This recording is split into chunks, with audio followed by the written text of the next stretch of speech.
We've all had those offers, the $50, $60, maybe even $70 offers that popped up on Uber Eats. It's a day that everyone remembers. You know, it really makes delivering worthwhile. And we tend to keep looking forward to those offers, whether it was just a big initial upfront offer or maybe a massive tip, like a $20, $30 tip on a $5 offer that makes us feel really good and keeps us coming back. And on top of this, we check into social media, whether it's YouTube, whether it's TikTok, and we follow our favorite gig economy content creators. And a lot of them have some really catchy videos, you know, about that week when they made $2,000, $3,000, about the 24 hours that they delivered straight and how much money they made, you know, or that really big month where they delivered every day and set, you know, record earnings. And it's great motivation, it's great inspiration, and, you know, mad props to people making this content. But at the end of the day, we have to be realistic and stick to our goals, to our thresholds on a per order basis, on an hourly basis, instead of getting distracted and sucked in, you know, by those big numbers into a system that is highly gamified. So I have a real quick anecdote here, a story from back when I was in college that kind of illustrates this mentality that keeps us chasing. And essentially, I was paying for my rent while I was in college, and I was really broke at the time. You know, normally I had some random job, whether that was working at like the library as a lifeguard, a scorekeeper, you know, just kind of whatever it was to pay those bills going through college. And this one summer, I just didn't have a job lined up. So I talked to a friend who had done Comcast door-to-door sales, and he kind of just recommended it. He didn't say it was like the best thing in the world, but he was like, yeah, I did this last year. If you want to, I'll show you how to sign up and you can get started. So I went to this, and it turned out it was a third-party company that Comcast had hired out to do those door-to-door sales, probably to remove liability on their end. And I was introduced to like a mentor, like a guy who had done this stuff before, and he was going to be showing me how he made the sale. So I went door to door with him, and he would give the pitch. I would watch him, you know, take notes and learn from this. And he was, you know, he was pumped up. He loved this job. And there was one story that he kept circling back to and using that for motivation. He was talking about the day that he made, I think it was over $500, which at the time, you know, this is years ago, was a lot of money in a single day. Just selling Comcast. I think it was like $700 and something total.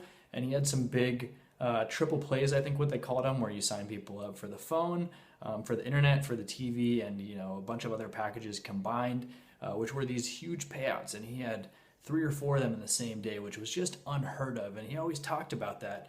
And so we were walking around to these houses, and he wasn't making any sales, but he was focused on that one big day. That was keeping him going, that was driving him, and he was really chasing that one sale that happened that one point in time. And a lot of times when we're out there on the road, when we're delivering, we get stuck in that mentality of, you know, when we should probably go back, when we should dial it in. Maybe we start making decisions that we shouldn't, like we stay out there longer, we drive outside of our range, we start reaching, just hoping to get back to that one time when we had that massive order or that big sale. When we really should be sticking to our guns, right? We're sticking to our order minimums. We're sticking to the right delivery times during the right days of the week. And that's going to, over time, yield the best offers. But we get caught chasing, you know, these high offers and doing things that we shouldn't do. You know, so from the story, this guy, he was in door-to-door sales, right? Which is pretty easy to get into, but he was a natural salesman, right? Like, he was a friendly dude, people liked him, and I could tell that sales was something that he was passionate about. So if instead of, you know, chasing that big day that he had doing door-to-door with Comcast, if he had, you know, kind of dialed it back and game planned for himself long-term and said, hey, I want to get into tech sales, I want to find, you know, a mentor in this industry to teach me everything about that, learn everything about a specific set of technology, and focus on selling that, he could literally turn that into $500 days, $700 days every single day consistently for the rest of his life. But instead, he got caught up chasing that one, you know, $700 sale day with Comcast. And that's kind of my perspective with the gig economy. And when it comes to delivering food, is not getting caught up in chasing, because it is fun. I think we all legitimately enjoy having those days when we get out there and, you know, it's like one of those busy nights and we're just making good money. It's coming in, we're moving fast, we're, you know, jumping around, picking up those orders, delivering them, and things feel good. Like, it's really fun those times.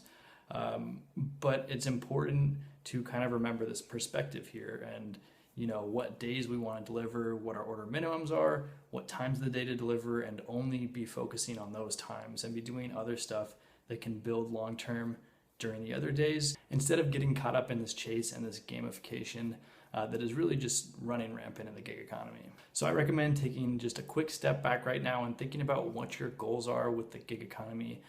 What are you saving up money for? You know, whether it's another business, whether it's something in your personal life, a vacation, a trip, you know, what are you saving up for and how much do you need to earn to get to that goal? And then which days of the week are you going to work? How many hours are you going to work those days of the week? What are your order minimums going to be for those days? You know, how far will you set your maximum drive per every order? And stick to all of that, stick to those goals, and continue to work on them as you move forward, instead of, you know, getting sucked into promotions or, you know, turning on your app randomly, seeing that it's busy and jumping on when you're doing something else. Getting sucked into that ecosystem of gamification is not going to help you with your long-term goals. It's really going to help the app and the platform monetize better and serve customer needs. But as drivers, we're looking about serving our personal needs. So let me know what your goals are. Leave a comment down below. I'd love to hear from you guys about what they are and how you make sure that you stick to those so that you can reach them. If you enjoyed the video, make sure to hit that like button and subscribe to the channel for more future updates.